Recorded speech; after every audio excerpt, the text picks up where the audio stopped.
Well, it's at the lower league football pitch here in Sicily then. The first of the World Boxing Organization heavyweight championships. Obviously the vacant one, the South African Damiani Du Plooy, and here's Francesco Damiani, the man obviously with all the support here. And a large gent he is too. 1610, we make that in the kilograms, 104.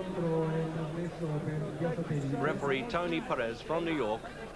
And this is his 65th World Championship fight. His first officiating for the WBO. So unbeaten Damiani and 23, hot favourite. But here's a good-looking guy, Damiani Du Plooy from the Transvaal. 15 stone exactly, 95 kilos. And 3 Puerto Rican judges. Should it go 12 rounds, but in heavyweights that's most unlikely.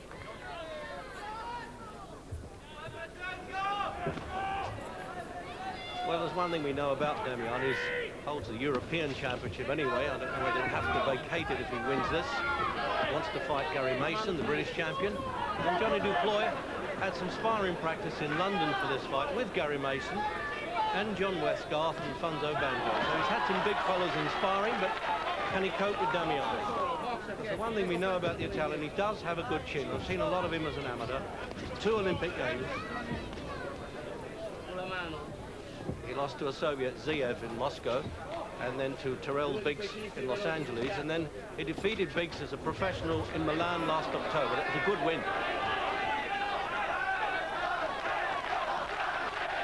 Now, Damiani Du Plooy has been a good counter-puncher in the training drills that I saw him, but can he do it with Damiani? I know that Damiani's think tank in the corner there, Umberto Branchini, one of the old professionals in the Italian fight game, promoter.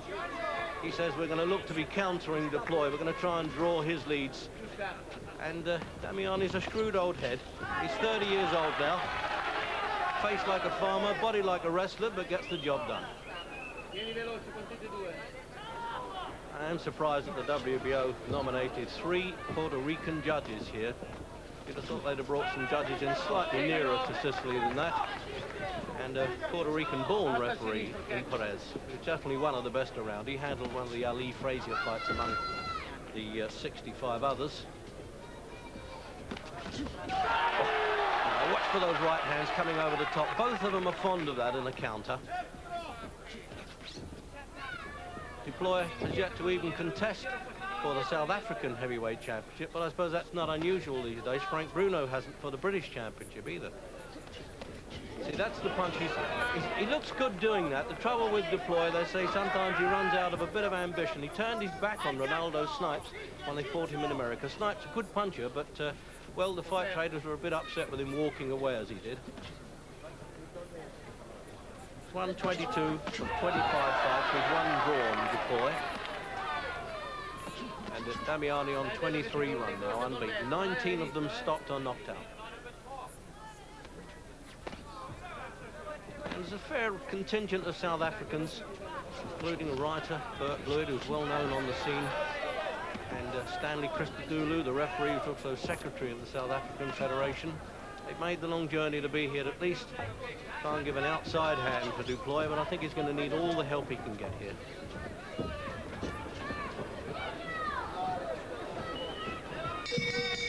So a bit of a searching start there, wasn't it, in the opening round? Not too much damage done. Range finding.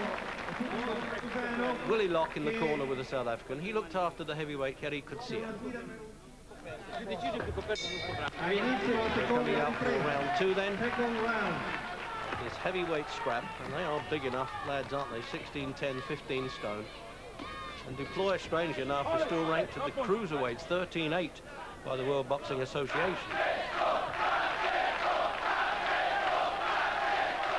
Well, no need to tell you which side they're on there.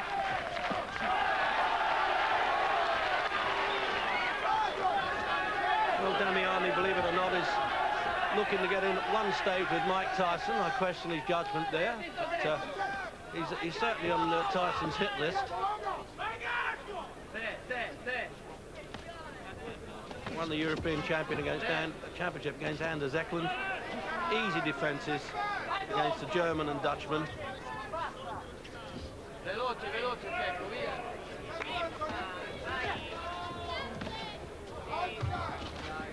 Plooy certainly got an attractive style about him. He doesn't particularly box like Joe Bugner, but has that similar attraction, they tell me, in South Africa. A good crowd puller.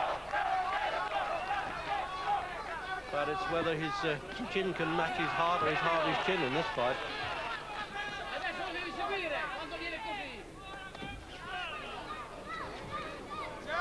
Damiani will take his time now. Remember, such an experienced amateur. Too many heavyweights to have boxed in 2 Olympic Games, and he's only been down once in his career, and that was against the great Cuban Teofilio Stevenson. And he got up, and believe it or not, he won. But Stevenson, to be fair, was well on the wane by then.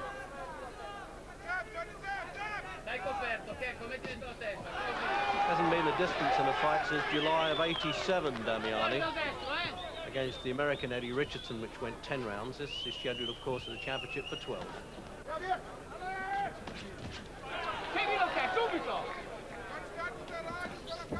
Really is an outpost here in Syracuse, in Sicily. Now they're trying to put this little town on the map via the television medium there, and can be seen in the States eventually, this fight, as well as here in Britain then.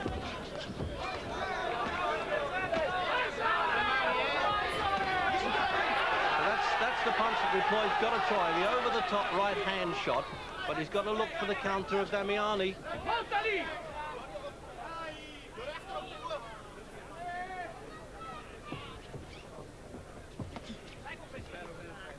Well, he's a bit too big, I think, to try and get some dancing footwork going. There was a time when Damiani could do that, but I'm afraid he's a little bit too chubby around the waist now to perform there. Plooy had brought his wife too from South Africa. She's looking very hesitant from inside. Italian champion Mauricio Stecker, stablemate of Damiani's, right behind us shouting.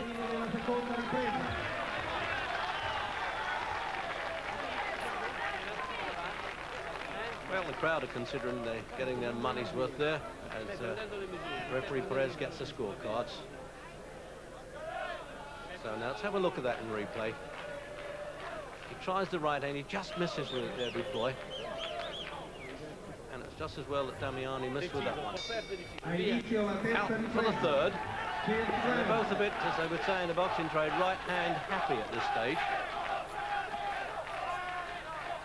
So maybe the scouting report, as it were, is over, and somebody's got to do something now a bit more serious. They're not really been on target too much.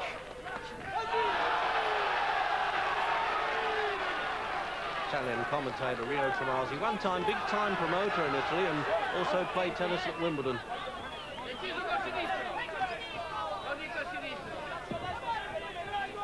Just dropping his hands a bit now, Du Plooy. He's got to watch that. Showed that a bit in the sparring, I thought, in London. The gymnasium in Carnaby Street.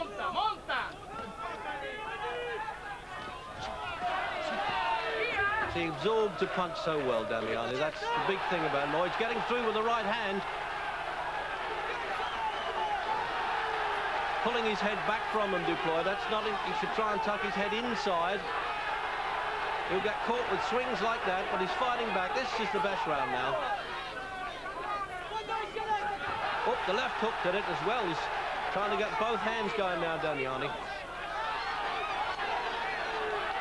Getting a bit slack, Du Plooy. And caught again. The left hook did it there. That was the final blow. He's not going to make this under the bottom rope, Du Plooy. He's making no effort at all. Formal count now by Tony Perez. He's heard the 10, and that's the first signs that he wants to get up, but that's far too late. And I don't have to tell you, that's a very excited crowd now on this soccer stadium in Syracuse. Family, supporters, everybody else to be in the ring and see the world champion Mauricio Stecker's coming in. Let's have a look at the finish in replay. So that's the one that starts the roll. He falls into that left hook. He's got his hand way low at that point. The overhead camera. There it is there. Now he moves away, clips him there, and that's it, on the side of the jaw. Well, where will he go from there? And there's young Stecker in there with him. Will Damiani go on to fight Tyson? I wish him the best of luck. They'll need it, that's for sure. Actually, that will probably shorten the queue for Damiani as far as Mike Tyson is concerned. I suppose you could say there aren't many white heavyweights who've won 23 on the trot, but Tyson is, of course, slightly different in class to Damiani and his victims. Right, well, next stop is one of America's outstanding fight cities, Detroit. The new flavor of the month there is Michael Moorer, the WBO light heavyweight champion from the